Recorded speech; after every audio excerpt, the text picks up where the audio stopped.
watching For the People 416, episode 3. Like, comment, and subscribe. And this episode and candidate we have here, her name is Victoria. Mental health destroyed a lot in our city, Toronto, Ontario. Please watch and take notes. Educational purposes only. Hi, my name is Victoria, and I'm a youth advocate for Sunny Days Youth Wellness. You're watching the Community Healing Project, and I encourage all youth to come and share their story on mental health. Ricardo'S, For the People 416. What's your motivational advice to the youth? My motivational advice, take care of yourselves and take care of your mental, and check on your people and love on your people. God bless you, and you're watching For the People 416. And it's Victoria. If you could share one affirmation or piece of advice with other young black women who may be struggling silently, what would it be? I guess my advice is, when they see us is when they'll hear us. So just love on you and love who loves you. And that's my advice, I guess, because self-love is the best love, and if you proclaim it, you'll receive it. So love on you and love yourself and love your blackness, love your beauty, because that's your power. God bless you.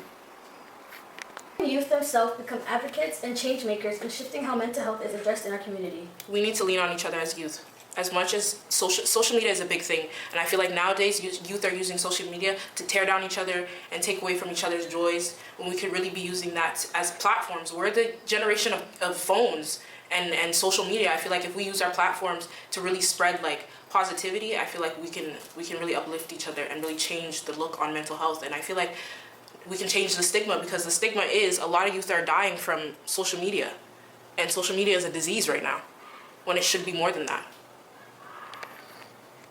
If you could reimagine how schools, mosques, or community organizations approach mental health, what would that look like? I think schools should make it a space where mental health should be talked about in classrooms. I feel like it's not talked about enough, especially going to school in Canada, where we have the resources to talk about these things and have sit-downs and understand. Like, I don't understand why there's so much bullying, but there's no source to the bullying. Like, you know what I mean? Everything has to come together. What message do you hope other youth take away from your story? The message I always say is love on people who love on you, and be kind to others. It doesn't take a lot to be kind. You never know what someone's going through. You never know what somebody's dealing with. I had the pleasure to, my final words to my brother before he passed was that I love him and I never want to see him do what he did to himself. I never want to see him kill himself. So the fact that that resonated with him and resonated with me, even though he did make the choice to do that, I feel like at the end of the day he heard me, but then again, mental health's a battle, and sometimes you lose your battle. So God bless you.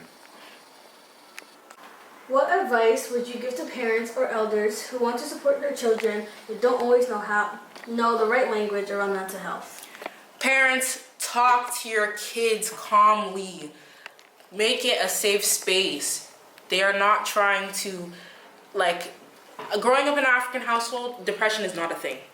They'll be like, what do you have depression for? You have a roof over your head, you have food in your stomach, you have clean water, but that's not enough. You need to understand, parents. I'm giving you advice. Talk to your kids and try and understand them. Listen before you speak and comprehend before you speak. That way you can there's a common ground and there's understanding. For the People 416.